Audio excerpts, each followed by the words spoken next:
जब एक मासूम का अपमान उसकी आत्मा में आग बनकर भड़क उठा, जब एक 5 साल का नन्हा बालक अकेला रात के अंधेरे में अपनी मंजिल की तलाश में निकल पड़ा।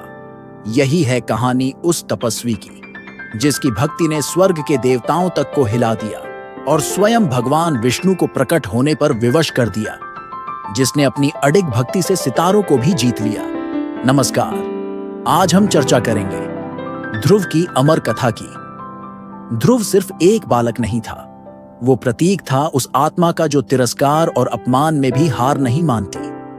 पुराणों के अनुसार ध्रुव राजा उत्तानपाद और रानी सुनीति के पुत्र थे।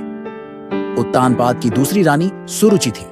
वह सुंदर, अहंकारी और राजा की प्रिय थी। सुरुचि का पुत्र था उत्तम।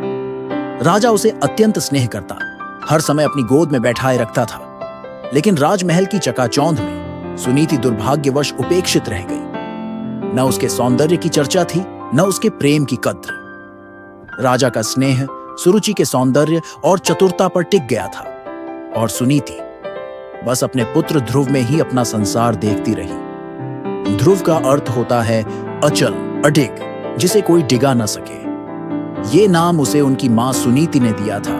एक दिन जब ध्रुव अपने पिता की गोद में बैठना चाहता है, सुरुचि उसे धक्का देती है और कहती है, यदि राजा की गोद में बैठना है तो मेरे गर्भ से जन्म लेना होगा।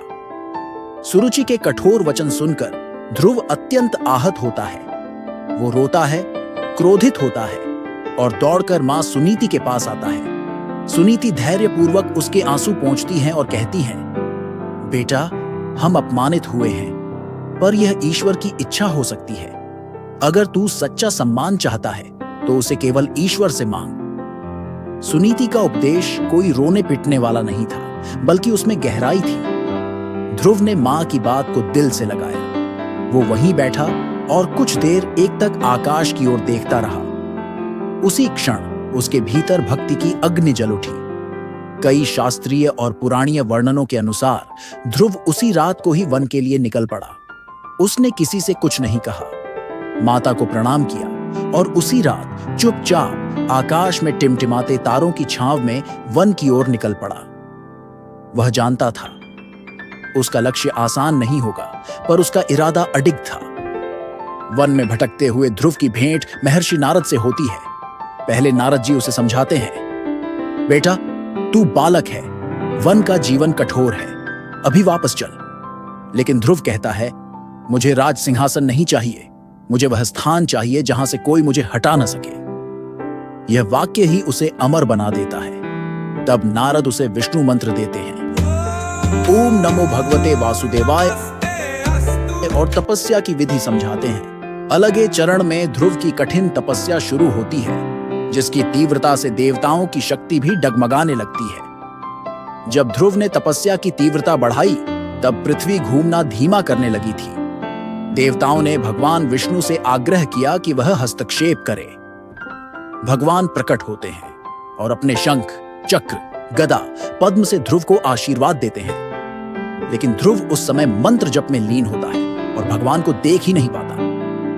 भगवान स्वयं कहते हैं, वत्स ध्रुव, मैं तेरे प्रेम से बंध गया हूं, वर मांगो। ध्रुव कहता है, अब जब आपको पा लिया तो बाकी क्या चाहिए प्रभु। भगवान ने उसे कहा, तू आकाश का स्थायी तारा बनेगा, जिसे हर यात्री दिशा दिखाने के लिए देखेगा। तेरी भक्ति की ज्योति कभी न बुझेगी।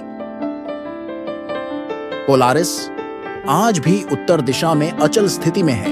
यही दर्शाता है कि ध्रुव की भक्ति कालातीत है।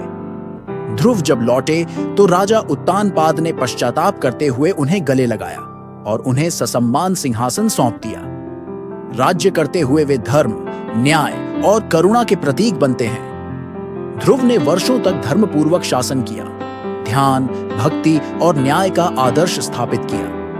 अंततः भगवान विष्णु स्वयं विमान भेजकर उन्हें ध्रुव लोक ले गए, जो आज भी ब्रह्मांड में सबसे ऊंचा और स्थायी लोक माना जाता है। ध्रुवलोक को आधुनिक खगोल विज्ञान में लिटिल डिपर तारामंडल के रूप में पहचाना जाता है। अपमान हमें तोड़ नहीं सकता अगर हम अंदर से अडिग हैं। सच्ची भक्ति किसी उम्र, स्थिति या योग्यता की मोहताज नहीं। अगर नीयत पवित्र हो तो ईश्वर स्वयं झुक कर आते हैं। ध्रुव तारा का वैज्ञानिक नाम है पोलरिस और यह उर्सा माइनर तारामंडल कॉन्स्टेलेशन का हिस्सा है। इसे नॉर्थ स्टार या पोल स्टार भी कहा जाता है। पोलारिस लगभग पृथ्वी के अक्षीय ध्रुव एक्सिस ऑफ रोटेशन के ठीक ऊपर स्थित है। इसलिए जब पृथ्वी घूमती है बाकी तारे घूमते हुए दिखते हैं, लेकिन पोलारिस लगभग स्थिर दिखाई देता है। यही कारण है कि इसे अचल तारा कहा जाता है। जैसे पौराणिक कथाओं में कहा गया कि ध्रुव अडिग है। प्राचीन नाविक और यात्री पोलारिस की मदद से उत्तर दिशा का पता लगाते थे। यह रात में दिशा बताने का सबसे आसान तरीका रहा है, बिना किसी यंत्र के। ध्रुव को अमर कहा गया, यानी यह हमेशा आकाश में रहता है, डूबता नहीं। धार्मिक रूप से यह भक्ति की स्थिरता का प्रतीक है। वैज्ञानिक रूप से यह उत्तर दिशा का स्थिर तारा है।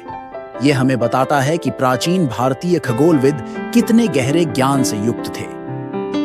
अगर आपको यह कथा प्रेरणादायक लगी तो वीडियो को लाइक करें, कमेंट करें और चैनल को सब्सक्राइब जरूर करें। हम फिर मिलेंगे एक नई सत्य और प्रेरणादायक कहानी के साथ। धन्यवाद।